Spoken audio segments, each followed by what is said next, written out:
दोस्तों, आज हम बात करेंगे इतिहास के बारे में। और इतिहास आपको शुरू से लेके अंतिम तक पढ़ाया जाएगा। पार्ट वाइज आपको बताएंगे एक एक करके। जैसे यहाँ लिखे हैं इतिहास यानी हिस्ट्री एक, यानी कहने का मतलब है पहला वीडियो है, एक एक करके सारी वीडियो आएंगे और आपको ये करना क्या है, सारी वीडियो आपको देखना है। और मैं गारंटी लेता हूँ कि इंडिया की कोई भी ऐसी एसएसटी यानी इतिहास रिलेटेड कोई भी ऐसा एग्जाम नहीं होगा जिसमें क्वेश्चन मिले ना, क्योंकि संपूर्ण इतिहास है। अब देखिए, इतिहास किसे कहते हैं। इतिहास की कई परिभाषाएं होती हैं। हमारे गुरु जो थे विभिन्न प्रकार की परिभाषाएं बताते थे। इतिहास का मतलब क्या है, अतीत, अर्थात जो बीते हुए समयों का हमें अध्ययन कराए वही क्या है, इतिहास है। यानी कहने का मतलब आज 23 तारीख है, जो 22 तारीख के बारे में बताए, या 1 मिनट जो वर्तमान के समय से 1 मिनट पहले के बारे में बता दे, वही इतिहास काल है। तो इतिहास जो हमें बीते समय का अध्ययन कराता है वह इतिहास कहलाता है। जनक जो थे वो हेरोडोटस थे। जो जनक हैं वो हेरोडोटस हैं। भाग बताया जाए तो इतिहास के 3 भाग हैं। प्राचीन मतलब पुराना। पुराने इतिहास में मानव कैसे आए, उनका विकास कैसे हुआ, ये सारी चीज़ें हैं। मध्य इतिहास। मध्य इतिहास में क्या है, प्राचीन और आधुनिक के बीच का समय। आधुनिक इतिहास मध्य इतिहास के बाद से लेके आज तक वो चलता जाएगा। ये तो इतिहास का वर्गीकरण है, बांटा गया है। लेकिन विद्वानों ने इतिहास को 3 वर्ग में रखा पढ़ने और समझने के लिए।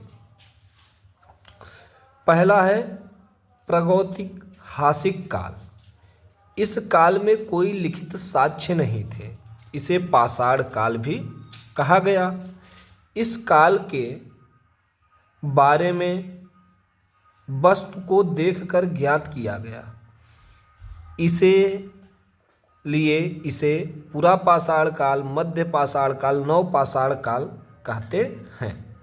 यह लगभग 3.3 करोड़ वर्ष पूर्व से लेकर जब तक लिखित साक्ष्य नहीं मिले तब तक का समय माना जाता है। अब इसको हम पढ़ दिए, अब समझा रहे हैं। प्रागैतिहासिक काल का मतलब वह समय था कि जिस समय हमको चीज़ें मिली उसी के अनुसार, जैसे मान के चलिए आप गए कहीं, कोई सामान देखे, अंदाज लगाए कि ये 10 साल पुराना है, 20 साल पुराना है, 50 साल पुराना है, लेकिन आप समझ नहीं पाए कि ये चीज़ है क्या, कौन लेके आया, किस चीज़ में प्रयोग हुआ। तो उस समय को प्रागैतिहासिक काल कहते हैं। इसको 3 भागों में बांट दिया गया और इसी काल को ही पाषाण काल कहते हैं। इसको 3 भागों में रखा गया, पूरा पाषाण काल, मध्य पाषाण काल और नव पाषाण काल।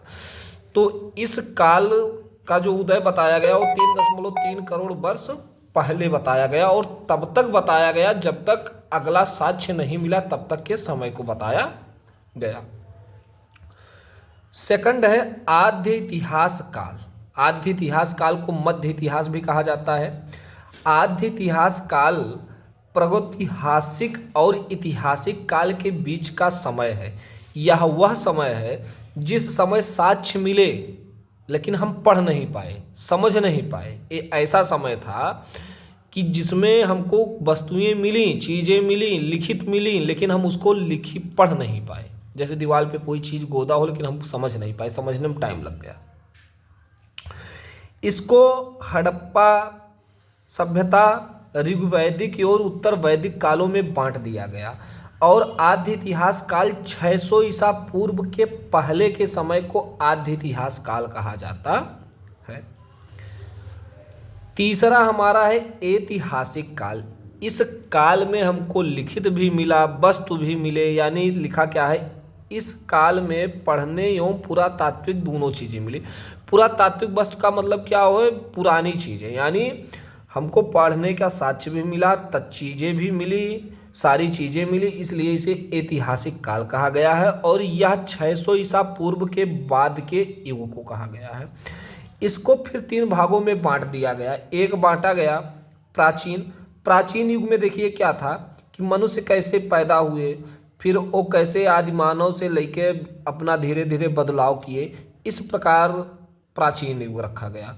मध्य में हम लोग क्या पढ़े, मध्य में हम लोग जो वंश थे, हार्दिक वंश था, नंद वंश था, नाथ वंश, विभिन्न प्रकार के वंशों के बारे में पढ़े।